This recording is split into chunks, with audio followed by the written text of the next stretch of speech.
Un cordial saludo, queridas amigas, queridos amigos, hermanas y hermanos que nos acompañan en esta serie de estudios, de reflexión sobre la materia de la demonología, un estudio, una materia, un lugar teológico que ha sido descuidado por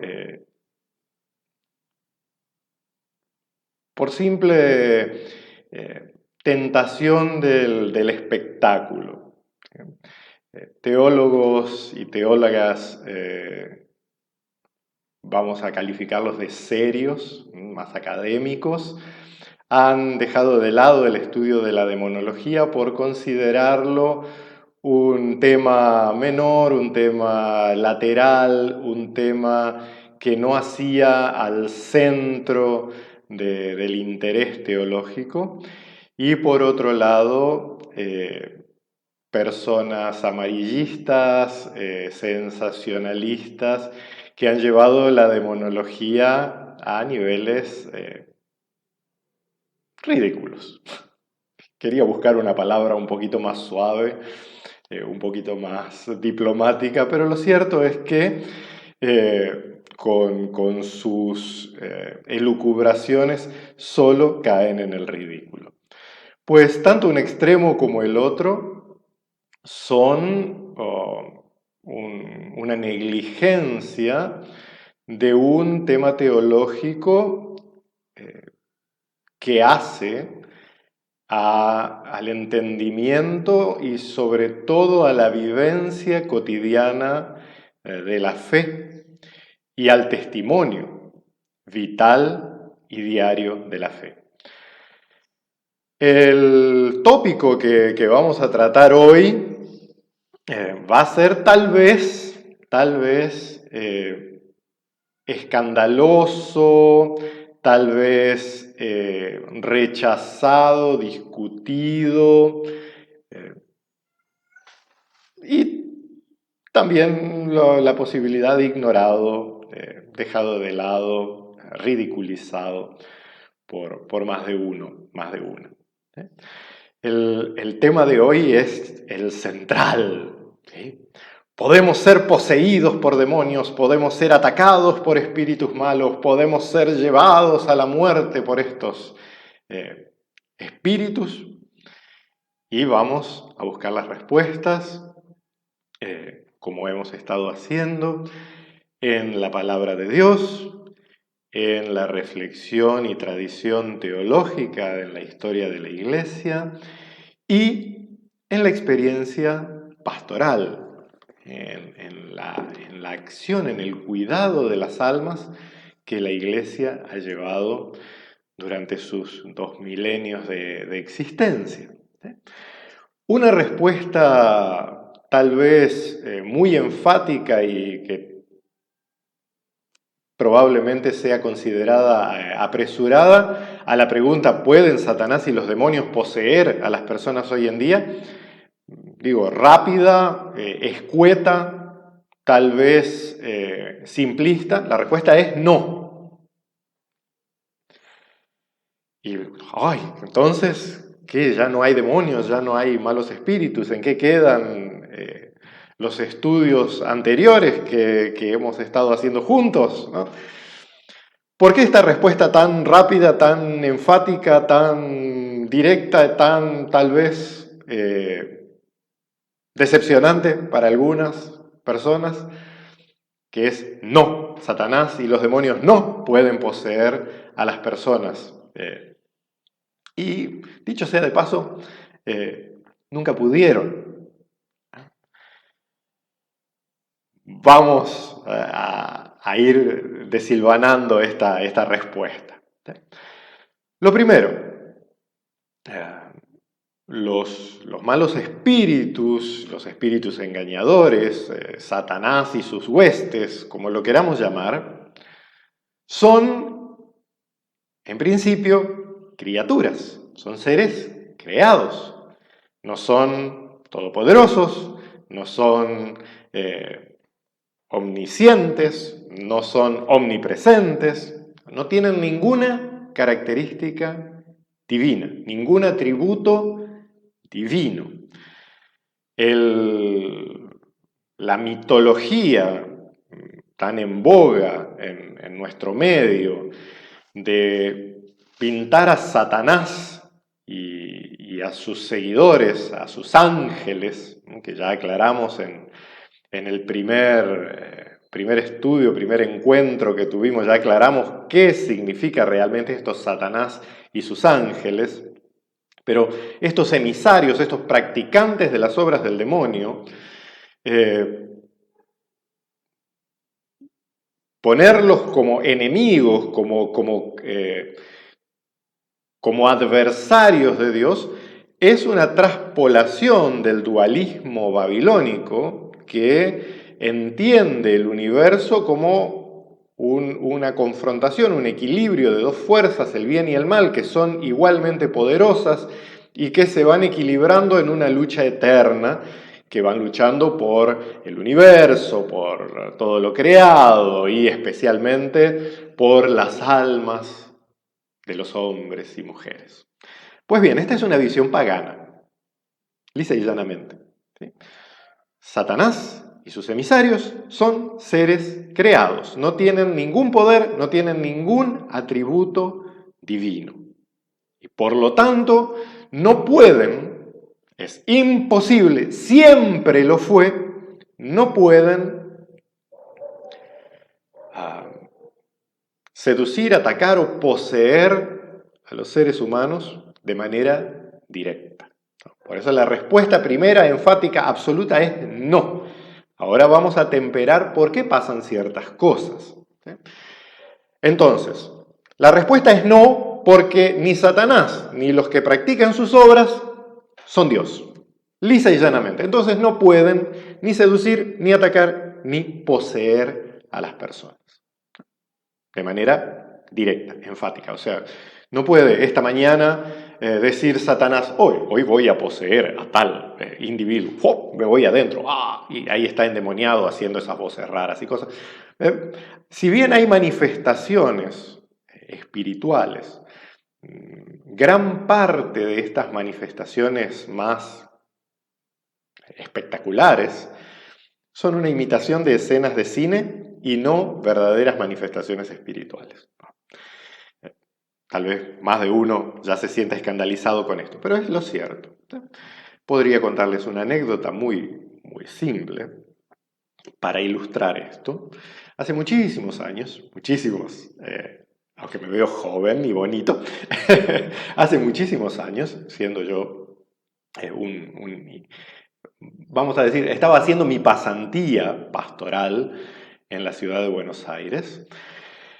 En la iglesia que me tocaba hacer estas prácticas pastorales, el pastor principal, el párroco, por don de Dios y siendo un hombre realmente, un hombre espiritual, ungido por Dios para esta misión, él oraba y ejercía el ministerio de la liberación y de la sanidad espiritual.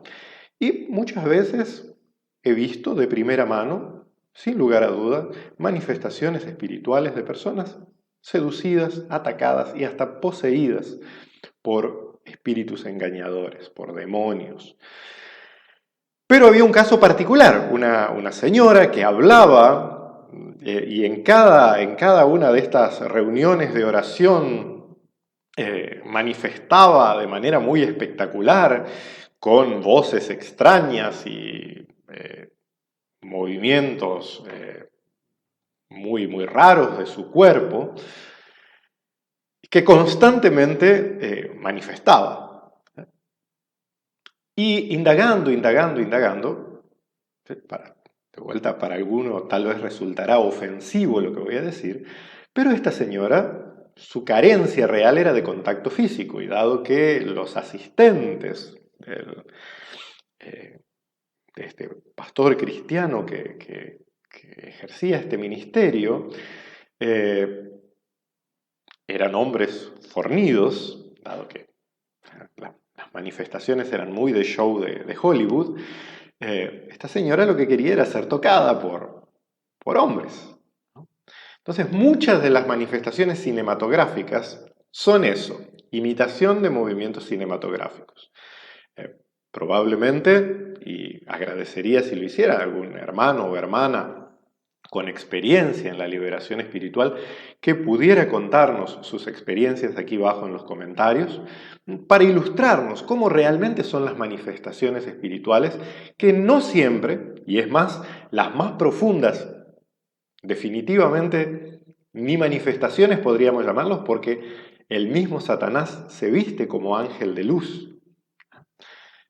El verdadero engaño demoníaco es hacerse pasar por el bien y no esos ojos dados vueltas típicos de películas de Hollywood, ¿no?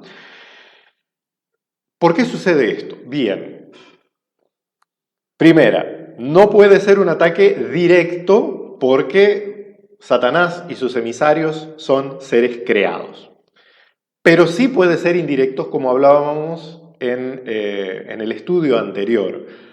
Por medio de algunas prácticas espirituales, cuando las personas se compenetran con estas, abren su propio espíritu de propia voluntad para dar espacio a ser seducidos, engañados, atacados y hasta poseídos por espíritus engañadores que lo que buscan, como decíamos en el primer encuentro, es volver a la experiencia física, ¿sí? Tener un medio, un instrumento por el cual ejercer la experiencia sensorial, ¿no? Vamos a ver y a ver varios y analizar algunos textos bíblicos con respecto a esto. ¿Puede Satanás y sus demonios poseer a las personas? La respuesta es no. Primero vamos a ver un texto del profeta Zacarías, capítulo 13, versículos 1 y 2.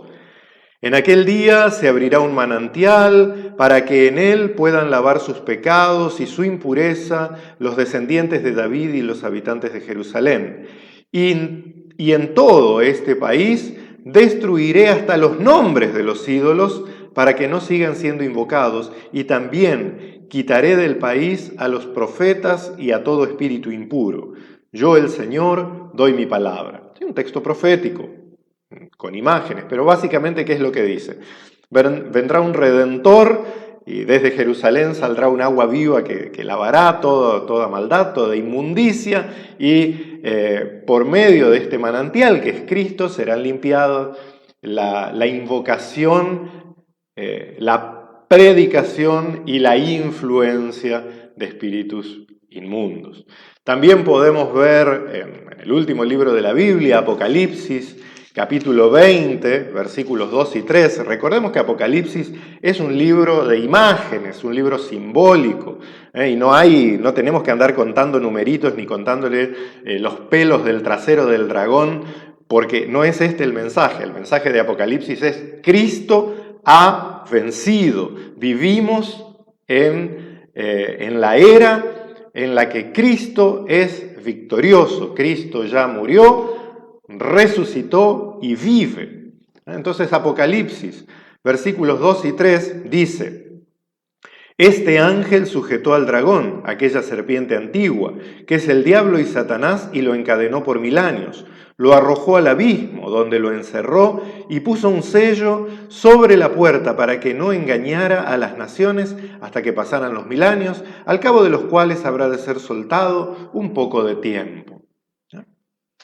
Entonces Satanás fue vencido, no en el sentido figurado, sino el propósito del ministerio terrenal del Señor Jesucristo fue poner en orden los cielos y la tierra y sujetar a ese orden los espíritus engañadores.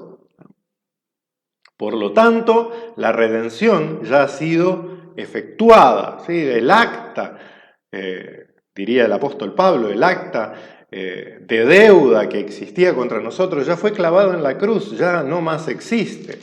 Un texto muy claro que nos dice que somos nosotros quienes abrimos la puerta para el ataque de los demonios, o que podemos hacer lo contrario, es la epístola del apóstol Santiago, capítulo 1, versículos 13 al 15, y vamos a leerlos. Dice así: cuando alguno se sienta tentado a hacer lo malo, no piense que es tentado por Dios, porque Dios ni siente la tentación de hacer lo malo, ni tienta a nadie para que lo haga. Al contrario, uno es tentado por sus propios malos deseos que lo atraen y lo seducen. De estos malos deseos nace el pecado, y del pecado, cuando llega a su completo desarrollo, nace la muerte. Y ahí viene una exhortación del apóstol Santiago, en Santiago 4:7. Así está escrito allí. Dice: sométanse pues a Dios, resistan al diablo, y éste huirá de ustedes. Decíamos en el encuentro anterior que si bien las prácticas idolátricas, las prácticas paganas, no podemos aseverar, ni con textos de la Escritura ni de la historia, que sean una creación de los demonios, pueden llegar a ser, y de hecho frecuentemente lo son, una puerta abierta para que estos espíritus engañadores nos lleven a la perdición. Por eso el apóstol Pedro nos exhorta de una manera más poética, pero en el fondo muy similar a lo que leíamos en Santiago, en 1 de Pedro 5, 8, 9. Repito, un poquito más poético la manera en que lo dice, pero es exactamente el mismo mensaje. Humíllense pues bajo la poderosa mano de Dios, para que Él los enaltezca a su debido tiempo. Dejen todas sus preocupaciones a Dios, porque Él se interesa por ustedes. Sean pues prudentes y manténganse despiertos, porque su enemigo el diablo, como un león rugiente, anda buscando a quien devorar. Resístanle pues, firmes en la fe, sabiendo que en todas partes del mundo los hermanos de ustedes están sufriendo las mismas cosas. Me fui un poquito antes, ¿por qué? Porque hablábamos en el encuentro anterior. La puerta abierta a la seducción, al engaño, al ataque y a la posesión de los espíritus malignos es siempre una violación al primer mandamiento. No tengan otros dioses delante de mí. Por eso el apóstol Pedro dice: humíllense bajo la mano de Dios, obedezcan a Dios, guarden la fe. Sean sobrios, estén despiertos, estén atentos. Y el demonio va a huir de ustedes. Porque no hay forma de ser seducido, atacado, tentado, poseído por demonios si estamos con Dios. Y algo parecido también, para cerrar esta serie de textos bíblicos, nos dice el apóstol Judas, asegurándonos que tanto los espíritus creados, cuanto los emisarios del demonio, cuanto los practicantes del mal, no tienen injerencia alguna directa, repito, directa, en nuestro cotidiano. Judas, versículo 6, y a los ángeles que no conservaron su debido puesto, sino que dejaron su propio hogar, Dios los retiene en prisiones oscuras y eternas hasta el día del gran juicio. ¿Qué conclusiones sacamos de esto? ¿Puede Satanás y sus demonios poseer a los hombres hoy en día, a las mujeres hoy en día? No, no puede. ¿Por qué? Porque no son Dios. ¿Pueden seducirnos, tentarnos, atacarnos o poseernos los espíritus engañadores? Sí, si les damos oportunidad. ¿Podemos precavernos de esto? Sí, obedeciendo a Dios, guardando la fe, siendo sobrios, estando atentos y resistiendo la tentación. Dios los bendiga. Amén.